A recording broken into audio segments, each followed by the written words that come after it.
സ്നേഹ, Hema committee report പുറത്തു വന്നത് മുതൽ എല്ലാവരും ഡിസ്കസ് ചെയ്യുന്നത് പവർ ഗ്രൂപ്പിനെ കുറിച്ചിട്ടാണ്.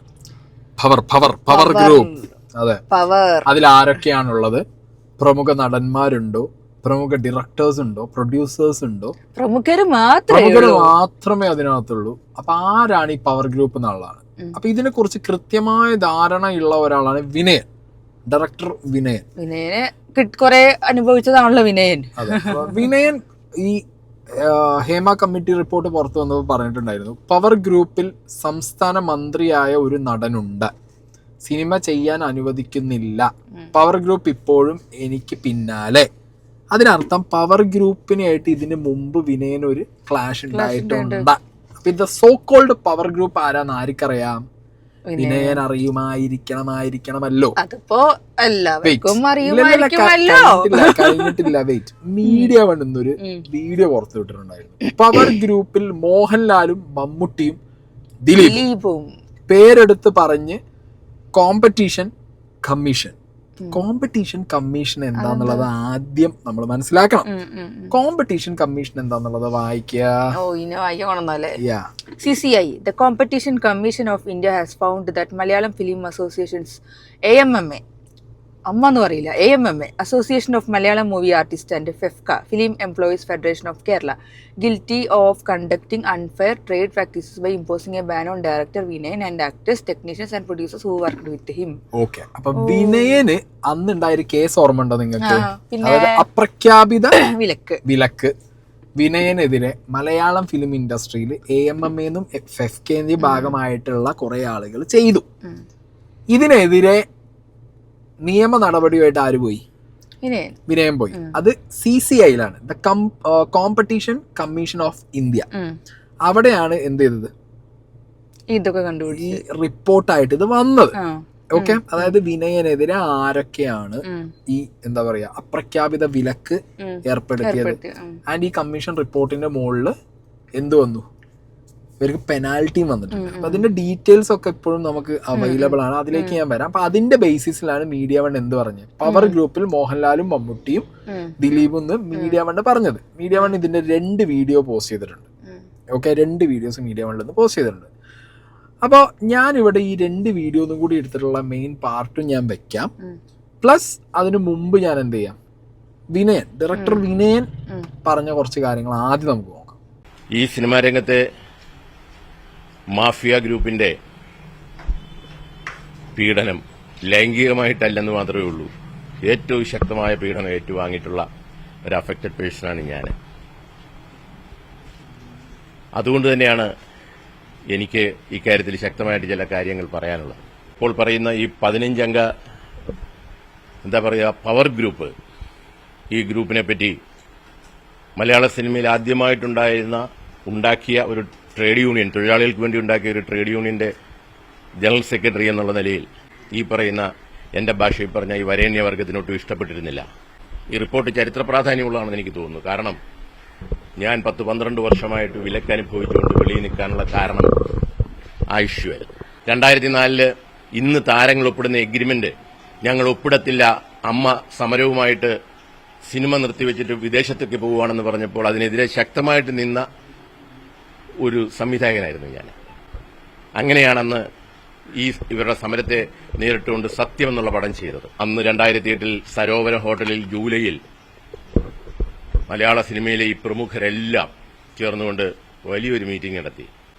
അവിടെ വെച്ചാണ് അന്നത്തെ തൊഴിലാളി സംഘടനയായ മാക്ട്ര ഫെഡറേഷനെ തകർക്കുന്നതും പകരം ഒരു സംഘടന ഇവർ സ്പോൺസർ ചെയ്തുകൊണ്ട് അമ്മയും പ്രൊഡ്യൂസേഴ്സ് അസോസിയേഷനും ഒക്കെ വലിയ ഫണ്ട് കൊടുത്തിട്ടാണ് അന്ന് ആ സംഘടന ഉണ്ടാക്കുന്നത്. അന്ന് ആ മീറ്റിംഗിൽ പ്രസംഗിച്ച ഇന്നത്തെ മന്ത്രി ഉൾപ്പെടെയുള്ള ആവേശത്തോടെ പ്രസംഗിച്ച ആ 15 പവർ ഗ്രൂപ്പിലുള്ളവർ തന്നെയാണ് ഇന്നും മലയാള സിനിമയിൽ ഈ തെമ്മാടിത്തരങ്ങൾക്ക് സപ്പോർട്ട് ചെയ്യുന്നതെന്നുള്ളത് സങ്കടകരമായ കാര്യമാണ്. അപ്പൊ വിനയന് കൃത്യമായിട്ട് ഈ 15 ആൾക്കാരുടെ ഗ്രൂപ്പ് ആരൊക്കെയാണെന്നറിയാം, അവരുടെ ആക്ടിവിറ്റീസ് എന്താണെന്നറിയാം. അവർക്കെതിരെ വിനയൻ ഓൾറെഡി കേസും കാര്യങ്ങളുമായിട്ട് പോയിട്ട് അതിലൊരു വിധി വന്നതുമാണ് അല്ലേ? ഓക്കെ, ഇനി എനക്ക് മറ്റത് കാണണോ? ഈ ഗ്രൂപ്പിന്റെ അന്നത്തെ വീഡിയോ ക്ലിപ്പ് എന്തെങ്കിലും ഒക്കെ അങ്ങനെ കാണണം. സൈഡിൽ വെച്ചാ പോലെ വിടണോ? അല്ല, ആ ഗ്രൂപ്പിലെ സ്ഥലപ്പേരും വെച്ചിട്ടൊക്കെയാണ് അവിടെ കൊടുത്തതൊക്കെ. ഞാൻ എന്തായാലും ഇവിടെ അതൊന്ന് ജസ്റ്റ് പ്ലേ ചെയ്യാം. പഴയ വീഡിയോ ആണ്. കുറച്ച് പേരൊന്നുമില്ല. തിലകൻ ചേട്ടന് തുടങ്ങിയിട്ട് കുറെ നാളായി. ഞങ്ങൾ കഴിഞ്ഞ ജനറൽ ബോഡി ഇതിൽ പരിഗണിച്ചാണ്. തിലകൻ ചേട്ടനെ പുറത്താക്കരുതെന്ന് ജനറൽ ബോഡിയിൽ നടപടിയെടുക്കണ്ട എന്ന് ആവശ്യപ്പെട്ട ഒരാളാണ് ഞാൻ. 2-3 പേര് ആവശ്യപ്പെട്ടതിൽ ഒരാൾ ഞാനായിരുന്നു. അപ്പൊ ഞങ്ങൾ പക്ഷേ ഇത് സഹിക്കുന്നതിന് ഒരു സഹനത്തിനൊരു അതിരുണ്ട്. പ്രായം, അദ്ദേഹത്തിന്റെ പ്രായം, അദ്ദേഹം സീനിയോറിറ്റി. കാരണം മറ്റേത് മേഖല പോലെയല്ല. സിനിമ എന്ന് പറഞ്ഞാൽ ഞങ്ങളെ സംബന്ധിച്ച് പ്രായത്തെയും സീനിയോറിറ്റിയും ഇതുപോലെ മാനിക്കുന്ന വേറൊരു മേഖലയില്ല. അതാണ് അദ്ദേഹത്തിന് കിട്ടിയ ആനുകൂല്യം. ആ ആനുകൂല്യം അദ്ദേഹത്തെ ബഹുമാനത്തോട് തന്നെയാണ് ഞങ്ങൾ സ്വീകരിച്ചത്. പോലീസിനെയും കൊണ്ട് അമ്മയുടെ മീറ്റിംഗിന് വന്ന ആളാണ് തിലകൻ ചേട്ടൻ. എന്നിട്ടും ഞങ്ങൾ ക്ഷമിച്ചില്ല. നിങ്ങൾ ആലോചിച്ച് നോക്കൂ, പോലീസ് അകമ്പടിയോടുകൂടി 2 പോലീസുകാരെ എന്നോടൊപ്പം, മന്ത്രിയായിരുന്ന ഞാൻ പോലും എന്റെ കൂടെ പോലീസുകാരെ അമ്മയുടെ ജനറൽ ബോഡി കൊണ്ടുവന്നിട്ടില്ല. അദ്ദേഹത്തെക്കാൾ പ്രായവും സീനിയോറിറ്റിയുള്ള മധുസാർ ഇന്നിവിടെ ജീവിക്കുന്നുണ്ട് മലയാള സിനിമയിൽ. അമ്മയിലെ ഏറ്റവും നല്ല അംഗമാണ് മധുസാർ. അദ്ദേഹത്തിന്റെ സംസാരത്തിലുള്ള അദ്ദേഹത്തിന്റെ പ്രകടമാക്കുന്ന അന്തസ്സും ആഭിജാത്യവും എല്ലാ ജനറൽ ബോഡിക്ക് വന്ന് അദ്ദേഹം ഫ്രണ്ടിൽ ഇരുന്ന് അതിൽ പങ്കെടുത്തു പോകുന്ന അന്തസ്സും ആഭിജാത്യം കുറെ പോലെ അദ്ദേഹം കിട്ടുന്ന സീറ്റിൽ അന്തസ്സും ആഭിജാത്യം പുലർത്തുന്ന അദ്ദേഹത്തെ പോലുള്ള മഹാനടന്മാർ അമ്മയിലുണ്ട്. അവരെയും ചേർത്തിട്ടാണ് അവരെ അപമാനിക്കുന്നത്. അവരെയും ചേർത്തിട്ടാണ്. മധുസാറിനെ പോലെ എല്ലാ രംഗത്തും കഴിവ് തെളിയിച്ച മഹാനടന്മാർ ഉണ്ട് അമ്മയിൽ. അവരെയൊന്നും ചേർത്ത് അപമാനിക്കാൻ പറ്റില്ല. അമ്മ നിൽക്കാൻ അദ്ദേഹം ടി വിയിലൂടെയാണ് ആവശ്യപ്പെടുന്നത്. അദ്ദേഹം അമ്മ നിൽക്കണമെന്ന് ടി വി കൂടെയാണ് ആവശ്യപ്പെടുന്നത്. അദ്ദേഹം അമ്മയുടെ പ്രസിഡന്റിന് കത്തെഴുതി ആവശ്യപ്പെടണം. എന്നെ ഇങ്ങനെ എല്ലാവരോടും ഒറ്റപ്പെടുത്താൻ ശ്രമിക്കുന്നതാണ് എനിക്ക് തോന്നുന്നു. എൻ്റെ ഒരു തെളിവൊന്നുമില്ല. എന്നാൽ പോലും അമ്മയുടെ നിലപാട്. മാള രവീന്ദ്രൻ ഒരു കത്തയച്ചു. അദ്ദേഹത്തിന്റെ കാര്യത്തിൽ ഫെഫ്കയുമായി സംസാരിക്കാൻ ഞങ്ങൾ തീരുമാനിച്ചു. മാള രവീന്ദ്രൻ ഇക്കാര്യത്തിൽ ഞങ്ങൾ ഫെഫ്കയായിട്ട് സംസാരിക്കുക, അങ്ങനെ പ്രശ്നമുണ്ടെങ്കിൽ പരിഹരിക്കാൻ അദ്ദേഹത്തിന് കത്തിന് മറുപടി കൊടുക്കാൻ ഇന്നത്തെ എക്സിക്യൂട്ടീവ് കമ്മിറ്റി തീരുമാനിച്ചിട്ടുണ്ട്. ഇതേ എക്സിക്യൂട്ടീവ് കമ്മിറ്റി 2020 സുരേഷ് ഗോപി അല്ല, അതൊന്നും വ്യക്തമായിട്ടൊന്നും അദ്ദേഹം പറഞ്ഞിട്ടില്ല. അദ്ദേഹം അങ്ങനെ പറഞ്ഞിട്ടില്ല. കാരണം അദ്ദേഹം അഭിനയിക്കുന്ന 2020 അഭിനയിക്കില്ലല്ലോ. അദ്ദേഹം അമ്മയോട് സഹകരിക്കുന്ന സുരേഷ് ഗോപി അമ്മയിലെ ഒന്നാമത്തെ മെമ്പറും ഞാൻ 2ാമത്തെ അപേക്ഷകനും മണിയമ്പള രാജ് 3ാമത്തെ അപേക്ഷകനും. ഓക്കെ, അന്നത്തെ പവർഫുൾ പവർ എന്താ മോളെ ഓക്കെ. ഞാനൊരു കാര്യം പറയാം. അപ്പോ മീഡിയ 1 കൊടുത്ത ഈ ഒരു തലക്കെട്ട്, തിലകനെ വിലക്കിയതിന് പിന്നിൽ മമ്മൂട്ടിയും മോഹൻലാലും, പവർ ഗ്രൂപ്പിൽ മോഹൻലാലും മമ്മൂട്ടിയും ദിലീപും, ഇതൊക്കെ പറയാനുണ്ടായ കാരണം വിനയൻ കേസിലെ കോമ്പറ്റീഷൻ കമ്മീഷൻ ഓഫ് ഇന്ത്യയുടെ റിപ്പോർട്ടാണ്, അവരുടെ ഫൈൻഡിങ്സ് ആണ്. ഓക്കെ, ഇനി മീഡിയ 1ന്റെ എന്ത് ചെയ്യാം? റിപ്പോർട്ട് മീഡിയ 1 എന്താണ് റിപ്പോർട്ട് ചെയ്തത് നോക്കാം. ഈ ഹേമ കമ്മിറ്റി റിപ്പോർട്ടിലെ പവർ ഗ്രൂപ്പ് എന്ന പരാമർശം വന്നു കഴിഞ്ഞപ്പോൾ, അല്ലെങ്കിൽ അതിനകത്ത് 15 പേര്, സിനിമയിലെ കരുത്തരായ 15 പേരടങ്ങുന്നതാണ് ഈ പവർ ഗ്രൂപ്പ്, അവരാണ് സിനിമയെ നിയന്ത്രിക്കുന്നത് എന്നുള്ള കണ്ടെത്തൽ ഹേമ കമ്മിറ്റി റിപ്പോർട്ടിൽ വന്നതോടുകൂടി വലിയ തോതിൽ ഞെട്ടലും അത്ഭുതവും ഒക്കെ തന്നെ പ്രകടിപ്പിച്ചവരാണ് നമ്മൾ, അല്ലെങ്കിൽ മലയാളികളൊക്കെ തന്നെ. പക്ഷേ 7 വർഷം മുൻപ് ഈ പവർ ഗ്രൂപ്പിനെ പേരെടുത്ത് പറയാതെ തന്നെ അതിലേക്ക് വിരൽ ചൂണ്ടുന്ന, ഈ പവർ ഗ്രൂപ്പിലേക്ക് വിരൽ ചൂണ്ടുന്ന തരത്തിൽ കോമ്പറ്റീഷൻ കമ്മീഷൻ ഓഫ് ഇന്ത്യയുടെ വിധിപ്പകർപ്പിൽ കൃത്യമായി രേഖപ്പെടുത്തി വെച്ചിരുന്നു എന്നുള്ളതാണ്. അത് വിനയൻ കേസിലാണ്. വിനയൻ കേസ് ഉണ്ടാകുന്നത് 2014-ലാണ്. അതിന്റെ വിധി 2017 വരുന്നു. അതായത് വിനയന് ഒരു വിലക്ക് ഏർപ്പെടുത്തുകയാണ് താരസംഘടനയായ അമ്മയും നിർമ്മാതാക്കളുടെ സംഘടനയായ ഫെഫ്കയും ഒപ്പം തന്നെ മറ്റ് സിനിമാ സംഘടനകളും ഒക്കെ ചേർന്നുകൊണ്ട് അത്തരത്തിലൊരു വിലക്ക് ഏർപ്പെടുത്തുകയാണ്.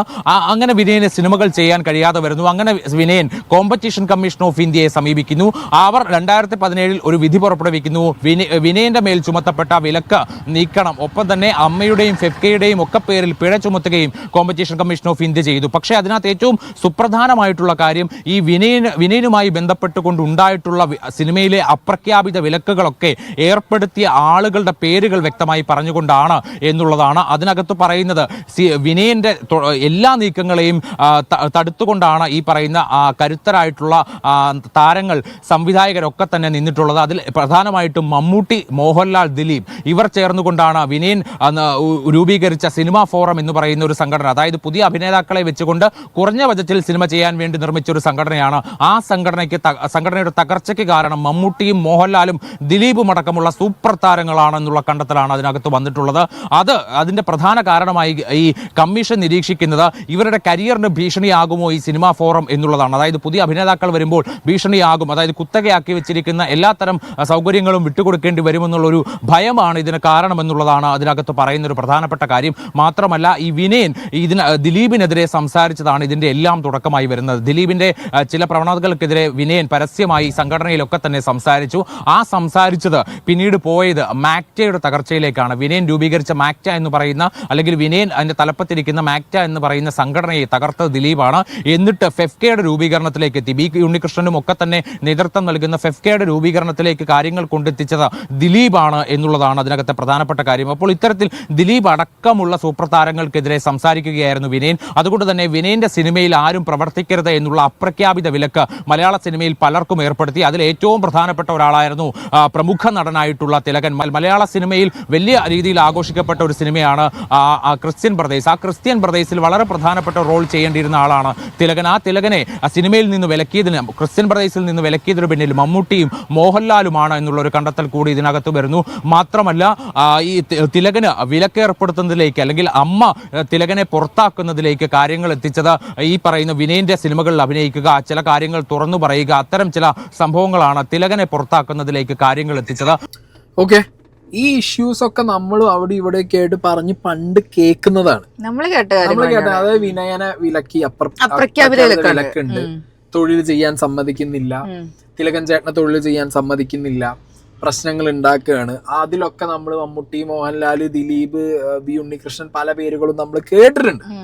പക്ഷെ ഇതൊരു കമ്മീഷൻ റിപ്പോർട്ടായിട്ട് വന്നപ്പോൾ അതിനെന്താണ് അതിനകത്തുള്ളത് എന്നുള്ളതും കൂടി നമ്മൾ നോക്കണം. ഈ കമ്മീഷൻ റിപ്പോർട്ട് ഒന്ന് ഈ വായിച്ച ഇത് മുതൽ വായിച്ചോ.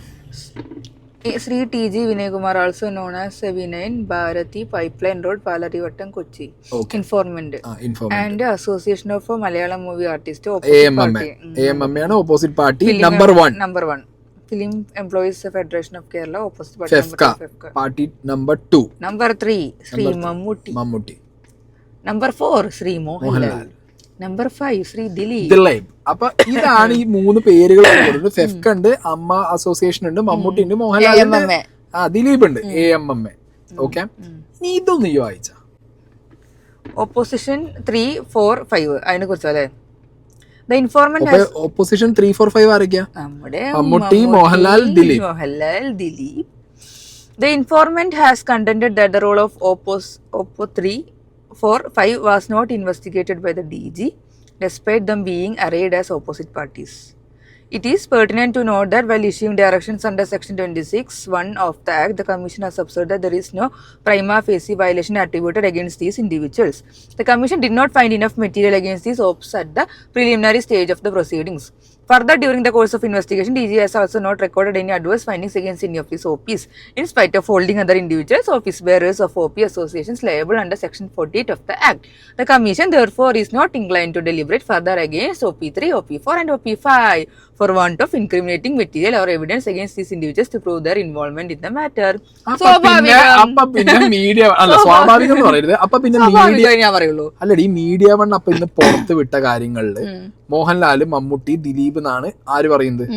മീഡിയ വൺ പറയുന്നത്. തെളിവില്ലല്ലോ. പക്ഷേ ഇത് എന്തിന്റെ ബേസിസിലാണ് മീഡിയ വൺ സംസാരിച്ച? ട്വിസ്റ്റ് ആണ്. എന്തിന്റെ ബേസിലാ? കോമ്പറ്റീഷൻ കമ്മീഷൻ ഓഫ് ഇന്ത്യയുടെ വിനയൻ കൊടുത്ത കേസിലെ റിപ്പോർട്ട് വെച്ചിട്ടാണ്. എന്ത് കമ്മീഷൻ റിപ്പോർട്ടിനകത്താണ് മോഹൻലാൽ, മമ്മൂട്ടി, ദിലീപാണ് ഇവർക്കെതിരെ പ്രവർത്തിച്ചെന്നുള്ളതാണ് മീഡിയ വൺ ഔട്ട് ചെയ്തത്, മീഡിയ വൺ പറഞ്ഞത്. പക്ഷെ കമ്മീഷൻ റിപ്പോർട്ടിനകത്ത് തന്നെ പറയുന്നു പ്രൈമ ഫേസിൽ ഇവർക്കെതിരെ ഇവര് വയലേഷൻ ചെയ്തിട്ടില്ല, അത് കണ്ടുപിടിച്ചിട്ടില്ല, DG എൻക്വയറി നടത്തിയിട്ടില്ല. ഏത് ഇവരെ ഗ്രൂപ്പോ? ഞാൻ പെട്ടെന്ന് പോലീസിന്റെ ഇതിൽ ചിന്തിച്ചത്. തെളിവില്ലല്ലോ. എന്തായാലും തെളിവില്ല. അന്വേഷണം നടന്നപ്പോ ഇവർക്കെതിരെ തെളിവില്ല. പ്രൈമ ഫേസിൽ നോ എവിഡൻസ് ആണ്. പാവട്ടോ, ഇവര് വയലേഷൻ നടത്തിയിട്ടില്ല. അതുകൊണ്ട് തന്നെ OP3, OP4, OP5 എന്തില്ല? തെളിവില്ല. No material evidence. പ്രഥമ ദൃഷ്ടിയ നമുക്കൊരു തെളിവില്ല. അതുകൊണ്ട് നമ്മൾ ആ കേസിലൊന്നും പെട്ടില്ല. അതുകൊണ്ട് ഈ ഇൻഡിവിജ്വൽസിനെതിരെ ഒന്നും പ്രൂവ് ചെയ്തിട്ടില്ല. അതുകൊണ്ട് അവരുടെ ഇൻവോൾവ്മെന്റിനെ കുറിച്ചിട്ട് ഈ കമ്മീഷൻ പറയുന്നില്ല. പക്ഷെ ഇത് വെച്ചിട്ട് എങ്ങനെയാണ് മീഡിയ വണ്ണ് പറയുക ഈ പറഞ്ഞ പവർ ഗ്രൂപ്പിൽ ഇവരുണ്ട്, ഈ പവർ ഗ്രൂപ്പ് മെമ്പേഴ്സ് ആണ് വിനയനെയും തിലകനെയും വിലക്കിയത് എന്നുള്ളത്? How can they say that? Tell me Snehar Nair, tell me Snehar Nair. ഇത് റിപ്പോർട്ടിനകത്ത് ഇല്ല. OP3, OP4, OP5 ഇവരെ കുറിച്ചിട്ട് മെറ്റീരിയൽ എവിഡൻസ് ഇല്ലാന്നുണ്ടെങ്കിൽ കമോൺ സ്നേഹാർ നായർ. പിന്നെ എങ്ങനെ മീഡിയ വണ്ണിന് അത് പറയാൻ പിന്നെ പറ്റും? അങ്ങനെ പേരൊന്നും ഫുള്ളൊന്ന് വിളിച്ച് പറയരുത്. നായർ നമ്മളൊക്കെ സോക്കാൾഡ് ആണല്ലോ, എന്നിട്ടും എനിക്കെന്നാ നായറിന്റെ കാര്യത്തിൽ ഇഷ്ടമല്ല. നമ്മള് ലോബിയിലുള്ള ആൾക്കാരൊന്നല്ല. അപ്പൊ അത് വിട്, ഇത് സീരിയസ്നെസ് വാ. സംഗതി OP3, OP4, OP5 കേസില്ലാതെ എങ്ങനെയാണ് വീഡിയോ വൺ പുറത്ത് വന്ന വിട്ടത്? മീഡിയ വണ്ണ് പിന്നെ എങ്ങനെ എത്ര അതാ ഫസ്റ്റത്തെ പേരിലുണ്ടല്ലോ 3 പേരുടെ പേര്. എടി അങ്ങനെയല്ലല്ലോ കൊടുത്തേ, മനസ്സിലായ? ഇതില് എവിഡൻസ് ഇല്ല OP3, OP4, OP5-നെതിരെ. പിന്നെ എങ്ങനെ അവർക്ക് പറയാൻ പറ്റും ഇവരാണ് മറ്റേ ലോബി എന്ന് പറയാൻ പറ്റും? എങ്ങനെയാണ് ഇവരാണ് മാഫിയയിൽ ഇവരുണ്ട് എന്ന് പറയാൻ പറ്റും? മീഡിയ വണ്ണിന് എങ്ങനെ അപ്പൊ ഇത് പറയാൻ പറ്റും എന്നുള്ളതാണ് എന്റെ ചോദ്യം. പവർ ഗ്രൂപ്പിൽ മോഹൻലാൽ, മമ്മൂട്ടി, ദിലീപും എന്നാണ് പറഞ്ഞിട്ടുള്ളത്.